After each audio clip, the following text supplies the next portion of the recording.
यदि बनना है तो रसखान बनो, अब्दुल कलाम बनो। ऐसे मुसलमान बने और ऐसे लोग बने तो हम तो गले लगाने को तैयार हैं। मनसा वाचा कर्मणा तीनों तरह के पाप तब समाप्त होते हैं जब आप पापों का प्रायश्चित कर लें। दूसरे लोग आएं और वो भोजन में और वो थूकें और वो सब ये सब क्रिया करें गलत, वो स्वीकार नहीं है। तो पूकी महाराज से मेरा एक सवाल है कि आज के वक्त में जो हमारे देश के युवा हैं उन्हें सनातन से कैसे जोड़ा जाए। पहली बार महाराज जी जो हैं वो फंसे हैं मेरे इस सवाल में। हाँ, आप पत्रकार हैं, पत्रकार तो फंसा ही लेते हैं।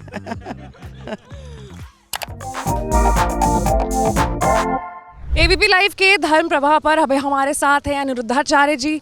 कैसे हैं आप? कृपा है, अच्छे हैं। इतने सालों बाद महाकुंभ का आयोजन होने वाला है और अब हम उसके साक्षी होने वाले हैं, कैसा लग रहा है आपको? बहुत अच्छा, ये तो हम सबका सौभाग्य है कि 144 वर्ष बाद ये महाकुंभ का एक संयोग बना। बिल्कुल। अनिरुद्धा जी, मैं ये पूछना चाहती हूँ कि देश विदेश हर तरफ से जो लोग हैं महाकुंभ के साक्षी बनने जा रहे हैं, आ करके शाही स्नान लेंगे, अपने पाप धोने जा रहे हैं। तो अब पाप तो जो है वो दो प्रकार के होते हैं, एक होता है जो गलती से हो जाता है और दूसरा जो जानबूझ कर किया जाता है। तो क्या गंगा स्नान करने से ये दोनों तरीके के जो पाप हैं वो धुल जाते हैं? मनसा वाचा कर्मणा 3 तरह के पाप होते हैं। या तो मन से पाप होते हैं, या वचन से पाप होते हैं, या कर्म से पाप होते हैं।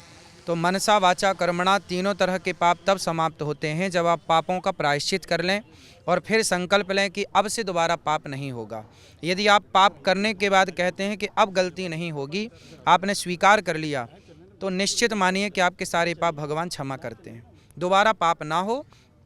और भगवान कहते हैं कि सन्मुख हों ही जीव मोहि जबहीं, जन्म कोटि अघ नासहि तबहीं।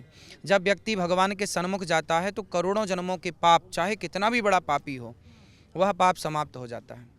बिल्कुल। महाकुंभ को लेकर के सियासी जो गलियारे हैं उसमें भी बहुत ज़्यादा उठापटक हमने देखने को मिली। देखा गया कि जो साधु संत हैं वो नहीं चाहते थे कि मुसलमानों की जो एंट्री है वो महाकुंभ के इस धरती पर हो, प्रयागराज की धरती पर हो, जब तक महाकुंभ का आयोजन हो रहा है।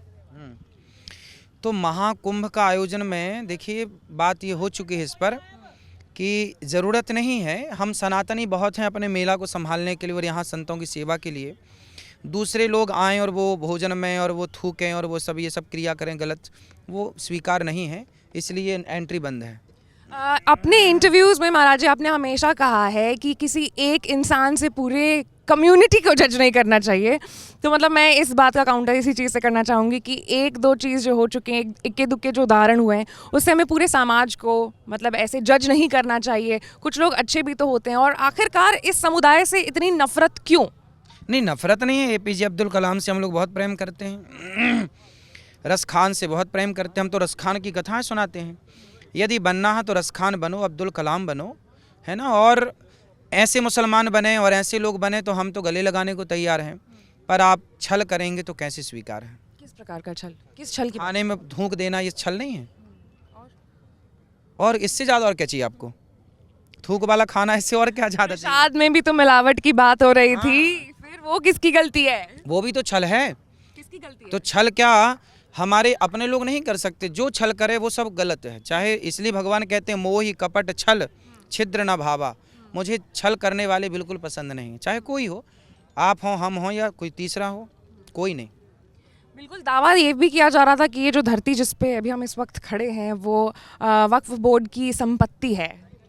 अरे वक्फ बोर्ड तो पैदा नहीं हुआ था तब से हमारा कुंभ चला रहा है ना। वक्फ बोर्ड क्या, वो उनका बीज अंकुरित नहीं हुआ था तब से हमारा सनातन संस्कृति का ये मेला चल रहा है और कुंभ चल रहा है।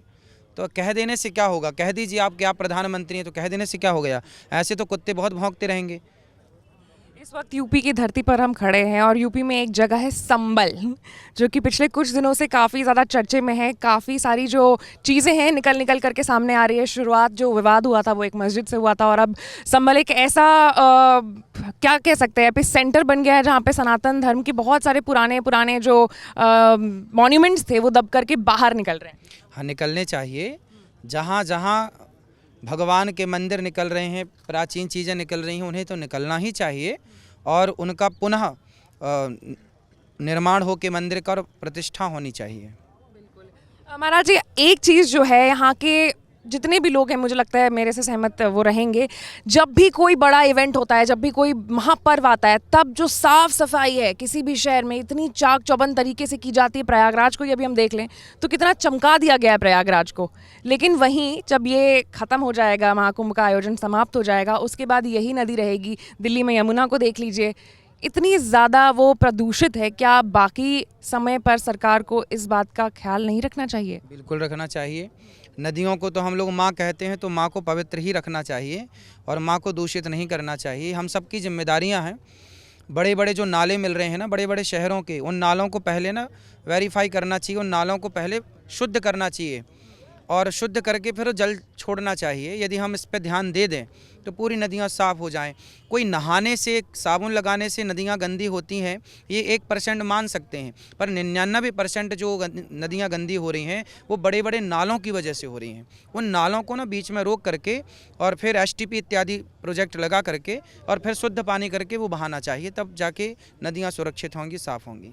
चलिए, अब आपको मैं बता दूं, जैसा कि आप जानते भी हैं, इससे पहले भी हमारी जो बातचीत हुई थी मैंने आपको बताया था कि आप जेनजी के बहुत फेवरेट हैं। आपको नाम दिया गया है पूकी महाराज का। तो पूकी महाराज से मेरा एक सवाल है कि आज के मतलब वक्त में जो हमारे देश के युवा हैं उन्हें सनातन से कैसे जोड़ा जाए? हर माँ बाप को चाहिए कि अपने बच्चों को गीता पढ़ाएं, रामायण पढ़ाएं और गीता रामायण पढ़ा करके उन्हें सही राह पर चलने की प्रेरणा दें। आजकल के माँ बाप ना सत्संग कराते नहीं हैं, संतों से जोड़ते नहीं हैं, तो बच्चे बिगड़ जाते हैं। यदि आप सत्संग समय पर कराएं, बच्चों को सही दिशा दें, गीता जैसे पानी पिलाना ज़रूरी है, भोजन कराना ज़रूरी है, इंग्लिश पढ़ाना आप ज़रूरी मानते हैं, उसी तरह गीता पढ़ाना अनिवार्य कीजिए, रामचरितमानस को पढ़ाना अनिवार्य कीजिए, तब जाके संस्कृति और संस्कार बनेंगे बच्चों के। ठीक है, अब एक आखिरी सवाल है मेरा। आपको मैंने रील्स में देखा है कि आप बहुत अद्भुत अद्भुत बातें बताते हैं। अब मेरा भी एक सवाल है, आप जवाब दोगे उसका? बताइए। एक पहेली जैसी है, बताओगे? आ जाएगी तो बता देंगे, नहीं समय लेंगे। चलिए ठीक है, मेरा सवाल ये है महाराज जी कि ऐसी कौन सी चीज़ है जिसको आप अपने राइट हैंड से तो पकड़ सकते हैं लेकिन अपने लेफ्ट हैंड से नहीं पकड़ सकते? बहुत सारी चीज़ें हैं, जैसे हम लोग माला ही दाहिने हाथ से पकड़ के जब करते हैं उसको। इतना धर्म रिलेटेड नहीं है ये। हाँ। मतलब ये किसी भी समुदाय का इंसान हो वो भी नहीं पकड़ सकता। अच्छा, लेफ्ट हैंड से नहीं पकड़ सकता? हाँ। लेफ्ट से पकड़ सकता है, राइट से नहीं? राइट से पकड़ सकता है, लेफ्ट से नहीं पकड़ सकता। अच्छा, चलो सोचने दो हमें, क्या है? पहली बार महाराज जी जो हैं वो फंसे हैं मेरे इस सवाल में। हाँ, आप पत्रकार हैं, पत्रकार तो फंसा ही लेते हैं। आप हार मानते हैं? क्यों नहीं, बिल्कुल बता दूं फिर? हाँ बताइए। आप अपने लेफ्ट हैंड से अपना लेफ्ट हैंड ही नहीं पकड़ सकते महाराज जी। हाँ, बुद्धू बना दिया आपने। चलिए, बहुत बहुत शुक्रिया ABP लाइव के धर्म प्रवाह पर आने के लिए, महाकुंभ का हिस्सा बनने के लिए। Thank you so much.